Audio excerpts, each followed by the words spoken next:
What's going on, everybody? And today I'm going to be talking to you about which is the best method to keep these water wheels turning during a drought. Now, I play on hard mode, so that is a bit of a challenge. Um, and what I found in the forums is that the best method is this right here, is having a water reservoir with a one tile gap all the way to the bottom. Now, this is very important. If you're going to do this in your test world, if you're going to do this in your survival world, your real world, whatever, it's important to always leave a one tile drop off. You see right there? You see how it the water drops off to the little river here? It's important that you do that. Otherwise, you're going to have like a little tidal wave coming at you, not a constant stream of water.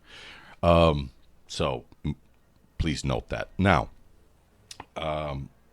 it's a shame that that this game doesn't let you stack up dams, right? Because it'd be nice if I could stack up a whole bunch of dams here and just have a constant flow of water coming through instead of relying on some tactics like these.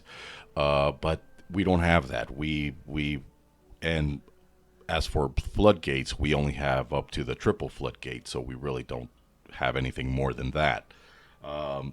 Hopefully later on the devs will add something that we can use in situations like this. So, now, this area over here is a 10 by 20. That means this is a 200 tile pond, if you will. And this one water source, it takes it 24 hours to fill it. So that means that one water source produces right around 200 tiles of water per day. Now, these numbers are important to keep in mind because when you're doing a water reservoir like this is a 20 by 25. That means it's a 500 tile a water reservoir. Now, 20 by 25 by 10. So that means it's a 5,000 tile water reservoir. Okay, so it's now these numbers are important because when you're doing your water reservoir, it's important to know how many water sources you have in your map and how long is it going to take for the water reservoir to fill up. So we know that one water source is enough to produce 200 tiles a day. So if you have if you have right here it's 6, but if you had 5, that means you would they would be producing 1,000 tiles of water per day. So if I didn't have this gap here, it would take this 5 days to fill it up. Another thing to keep in mind is that this gap right here, it's a constant flow of water that's coming out, and that constant flow of water is equal to 500 tiles or 520. I think that's the number, but let's go with 500 for now. 500 tiles of water per day.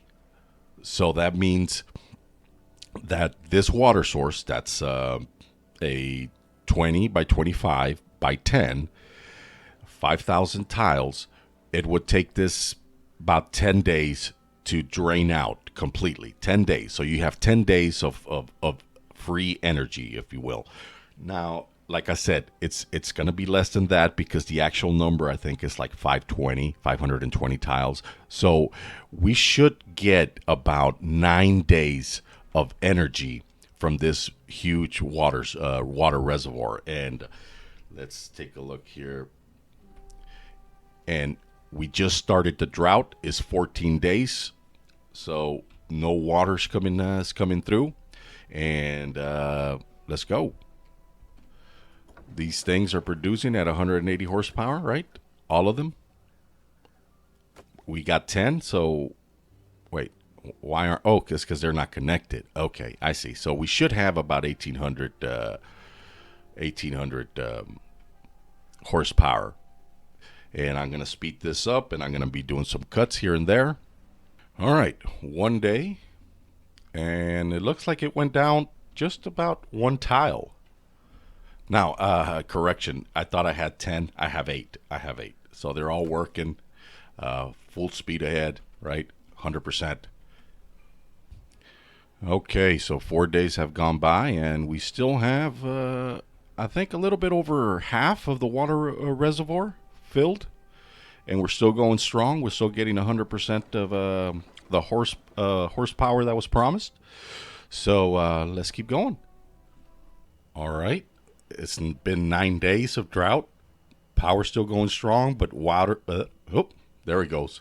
But water has been pretty much completely gone, depleted, and that is it. It took 9 days, so our calculations were kind of on par. But now let's make some calculations as to see how long this thing is going to get filled, having this one tile gap still open. You can close it up. You can put levees if you want to fill it up faster on your survival world if you want.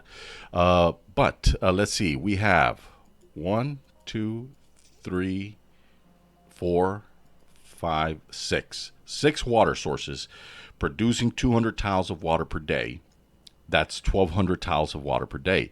Now, this one tile gap is releasing 520. I'm going to go with just 500. All right, 500 tiles of water per day. That means we have a surplus of 700 tiles of water per day being produced, and this thing is 5,000 tiles of water. So that means 700 would take this thing about just over 7 days to get filled up.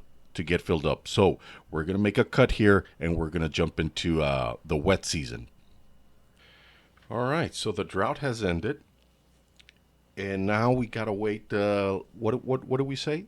Over just over 7 days for this thing to get filled up.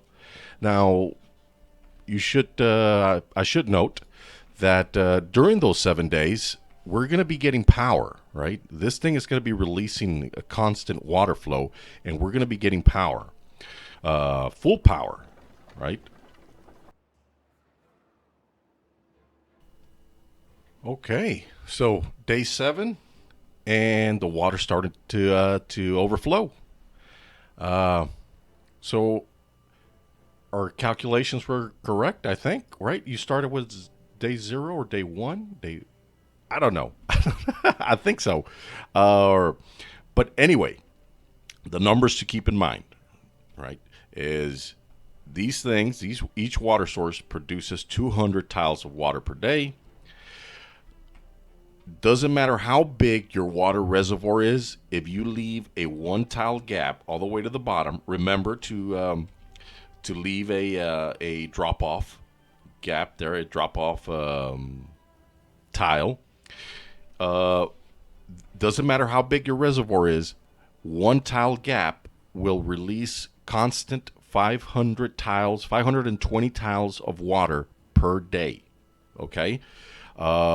Now you can get a little creative in your survivor world, right? You can have make a lake somewhere over here and have the water pumps here. That way you don't waste your water reservoir, or have or do what they do in real life. Have different water reservoirs, right? That dump into one another, right?